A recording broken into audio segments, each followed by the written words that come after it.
കൂട്ടുകാരെ, ആ പുറകിൽ കാണുന്ന കിണറിലേക്ക് നമ്മളൊരു മോട്ടർ സെറ്റ് ചെയ്യുകയാണ്. അതുമായിട്ട് ബന്ധപ്പെട്ടുള്ള ഒരു വീഡിയോ ആണ്. ഇതിലേക്ക് ആദ്യമേ ഹെഡ് അളന്നൊരു വീഡിയോ ചെയ്തിട്ടുണ്ടായിരുന്നു. അതൊന്ന് കണ്ടാലോ. ഏത് ടൈപ്പ് മോട്ടർ വേണമെന്നുള്ളതാണ് നമ്മുടെ ആലോചന. അപ്പോൾ അതിനുവേണ്ടി ആദ്യം ഇതിൻ്റെ ആഴമാണ്. നമ്മുടെയൊക്കെ ക്ലയൻറ്റ് എപ്പോഴാവശ്യപ്പെട്ടാലും മോട്ടറിൻ്റെ ഹെഡ് നമ്മൾ അളന്ന് തിട്ടപ്പെടുത്തതിന് ശേഷം മാത്രമേ അവരോട് ഇന്ന മോട്ടർ വേണമെന്ന് പറയാറുള്ളൂ. എല്ലാവർക്കും അറിയാവുന്നതുപോലെ മോട്ടറിൻ്റെ ഹെഡ് കൂടിയാലും പ്രശ്നമാണ്, കുറഞ്ഞാലും പ്രശ്നമാണ്. കുറഞ്ഞാൽ തള്ളുകയില്ല, കൂടിയാൽ കിണറിലെ വെള്ളം പെട്ടെന്ന് വറ്റിപ്പോകും. അതുകൊണ്ട് എപ്പോഴും നമ്മൾ കിണറിന് മുകളിൽ നിന്ന് ടാങ്കിലേക്കുള്ളതുമായ അളവ് കൃത്യമായിട്ട് എടുത്തതിന് ശേഷമാണ് മോട്ടർ ഏത് വേണമെന്ന് തീരുമാനിക്കും. വീടിൻ്റെ ടോപ്പിലേക്കുള്ള ഹൈറ്റ് കുത്തനുള്ളൊക്കെ വെർട്ടിക്കലായിട്ട് ഇത് മൂന്നും കൂടി നമുക്ക് നോക്കുമ്പോൾ ഏകദേശം ഒരു 100 അടിയോളം വരും. ഒരു എക്സ്ട്രാ ഒരു 10 അടി വരും, 110 അടി. അപ്പോൾ 110 അടി തള്ളലുള്ള ഒരു മോട്ടറാണ് ഈ വീട്ടിലേക്ക് വെക്കാൻ ഉദ്ദേശിക്കുന്നത്. ഇങ്ങനെയാണ് നമ്മൾ മോട്ടർ ഏതാണെന്ന് സെലക്ട് ചെയ്യുന്നത്. നമ്മളിപ്പോൾ ആ വീട്ടിലേക്ക് ആവശ്യമായ പമ്പ് സെറ്റ് വാങ്ങിയിട്ടുണ്ട്. അതിൻ്റെ ബാലൻസ് വർക്കുകളാണ് നടക്കുന്നത്.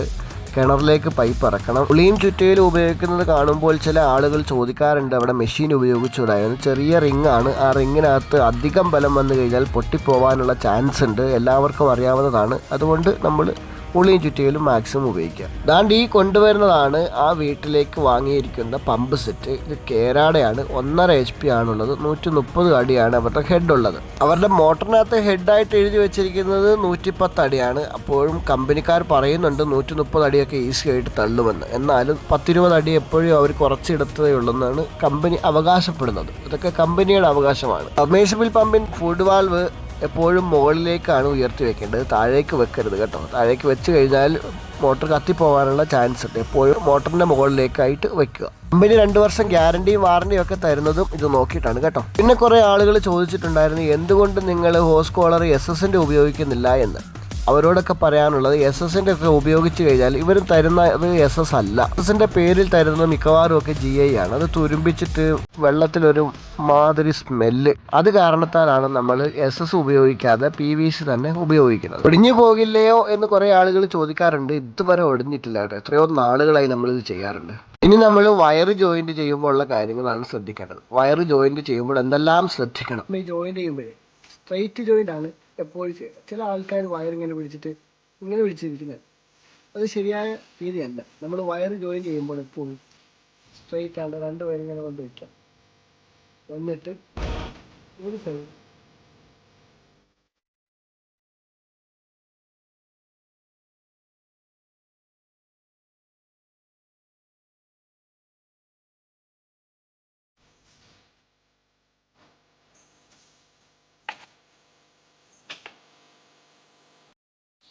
ഈ രീതിയിൽ വയറ് ജോയിൻ ചെയ്യും. മറ്റേ രീതിയിൽ ജോയിൻ ചെയ്ത് കഴിഞ്ഞാൽ ലൂസ് കോണ്ടാക്ട് ഉണ്ടാവാൻ, ഷോർട്ട് സർക്യൂട്ട് ഉണ്ടാവാൻ ചാൻസ്. ഇതിപ്പോൾ 3 ജോയിൻറ്റ് വരുന്നുണ്ട്. ഈ 3 ജോയിൻറ്റ് 1, 2, 3 ഇങ്ങനെ കയറി ഇറക്കിയാണ് ഇട്ടേക്കുന്നത്. കൂട്ടുകാരെ, നിങ്ങൾ വിചാരിക്കരുത് ഇതൊക്കെ ഞങ്ങളെ പഠിപ്പിക്കാൻ വേണ്ടിയാണോ വീഡിയോ എടുക്കുന്നത് എന്ന്.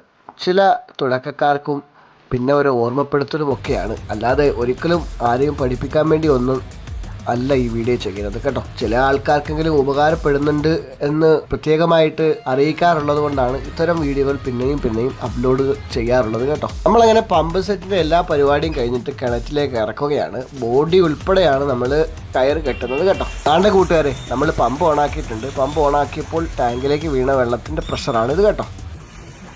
നമ്മൾ ഹെഡ് അളന്നിട്ടുള്ള മോട്ടർ ഓണാക്കിയിട്ട് വെള്ളം വീഴുന്നതിന് ഫോഴ്സാണ് കേട്ടോ. 1.5 HP മോട്ടറാണ് വെച്ചിട്ടുള്ളത്. ഏതാണ്ട് 110 അടി ഹൈറ്റ് ഉണ്ട്.